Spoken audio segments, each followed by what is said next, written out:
បងស៊ូខ្ញុំថាចុះវោខែ11គ្រូសម្រាប់ឆ្នាំវោខែ11នេះក្នុងខែនេះគឺខែ5ហើយខែពិសាហើយណាចាខែដែលជួបបញ្ហាគឺខែពិសានេះឯងសម្រាប់ឆ្នាំវោខែនេះអត់អីទេឆ្នាំប៉ុន្តែអន់ខែត្រង់តែខែរបស់យើងជួបខែសត្រូវតើខែសត្រូវនោះគឺជាអ្វីខែសត្រូវនេះដែលចេះខ្ញុំបញ្យល់ឧទាហរណ៍ថាខែដែលឬក៏ម៉ោងដែលយើងតែងជួបនៅវិញ្ញាណដែលតាមលោកបន្លាចយើងបានណារៀងរាល់មួយថ្ងៃបងប្អូនតែងជួប2ដងចាមានឧត្តរជាគ្នាសម្រាប់គាត់នឹងខែមានទៅលើខែ11ចឹងខែ5នេះគាត់អាសាជួបណាគេហៅថាធ្វើឲ្យគាត់ធុញថប់ស្មុគស្មាញចឹងណានឹងហើយចឹងគេហៅថាជួបខែសត្រូវតែបើសម្រាប់ឆ្នាំមិនអីទេចឹងណានឹងហើយគេហៅថាកាត់បន្ថយគាត់ថាជួបអារម្មណ៍ស្មុគស្មាញប៉ុន្តែ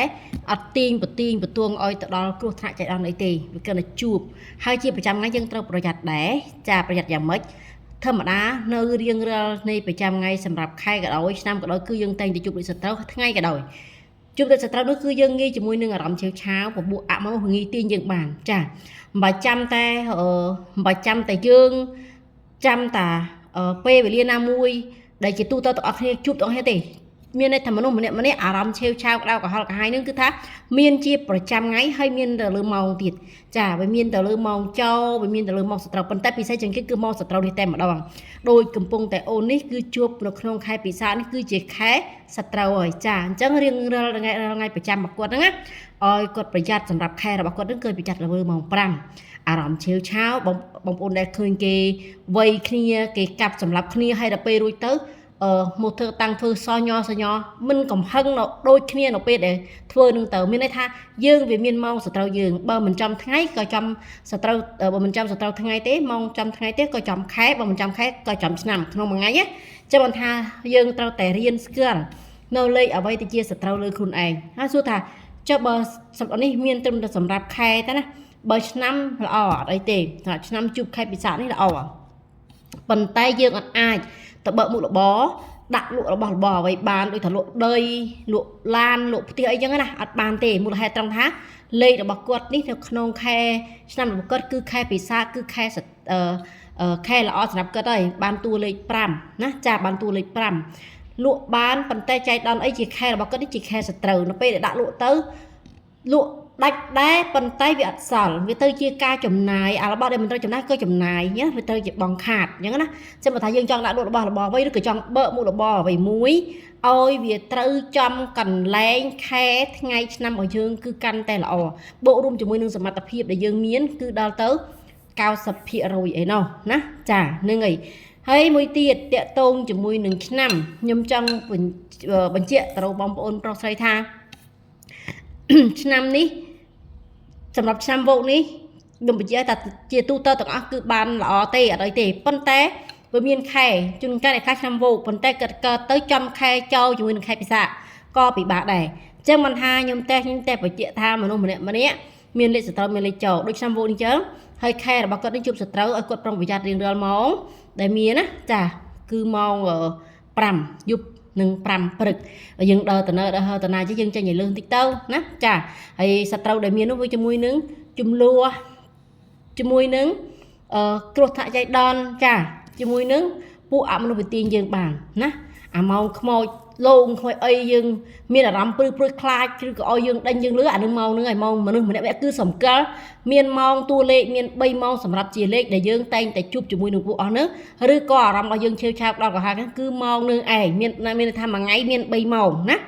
មួយថ្ងៃមាន3ម៉ោងសម្រាប់ជាមនុស្សដែលជាទូទៅទាំងអស់គ្នាតែម្ដង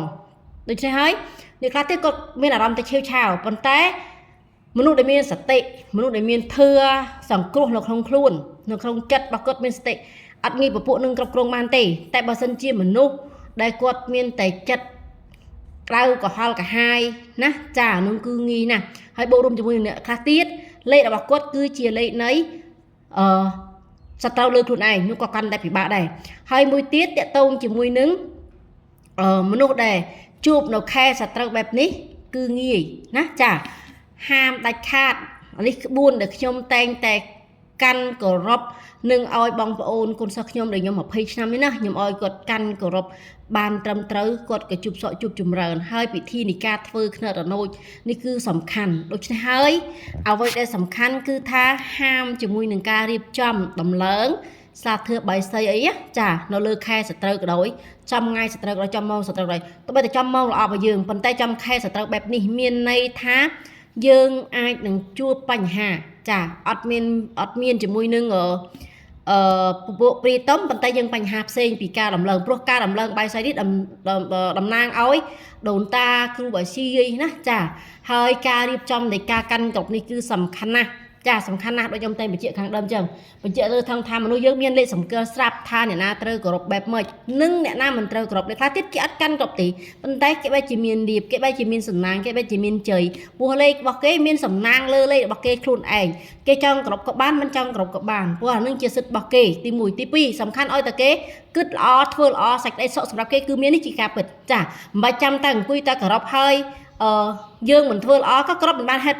មិនបានសំប្រកបអីដែរប៉ុន្តែបើគេមិនគ្រប់ទេប៉ុន្តែគេគិតល្អគេធ្វើល្អ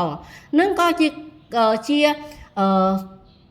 ដូនតារបស់យើងឲ្យពោសពសាធុការមូលល្អដែរកុំឲ្យតែយើងកាន់តែគ្រប់តែយើងធ្វើមិនល្អក៏វាគ្មានអីដូនតារបស់យើងអត់ជួយដែរណាអត់ជួយទេជាហេតុផលមួយដែលខ្ញុំតែងតែបញ្ជាក់និងជម្រាបឲ្យបងប្អូនទាំងអស់គ្នា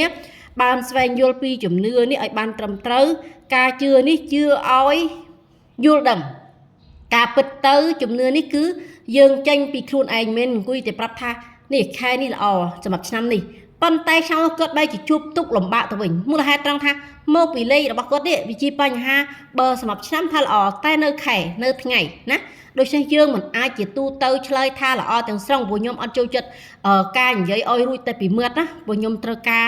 ឲ្យបងប្អូនយល់ហេតុនិងយល់ផលឲ្យបានត្រឹមត្រូវនោះទៅបងប្អូនជឿលើជំនឿដូនតារបស់យើងអត់ឲ្យជំនឿដូនតារបស់យើងកាន់តែបាត់បង់បងប្អូនឃើញពេលខ្លះទេយើងទៅរកគ្រូអីចឹងទៅគ្រូក៏ប្រាប់ថានេះខ្មោចម៉ែនេះធ្វើខ្មោចតាធ្វើទាំងដែរខ្មោចទាំងអស់នោះលោកអត់ដឹងទេលោកអត់បានបប៉ះពាល់ទេលឹងដូនតាយើងអត់ប៉ះពាល់ទេប៉ុន្តែឮកាតាមនុស្សនោះអ្នកនិយាយគ្រូនោះអ្នកនិយាយយើងក៏ជឿតាមហើយពេលខ្លះទៅអ្នកខ្លះទៀតអង្គុយតែចោទដូនតាគេនឹងឯងខ្ញុំជួបផ្ទាល់ហើយក៏មិនមានជាឆ្ងាយដែរចា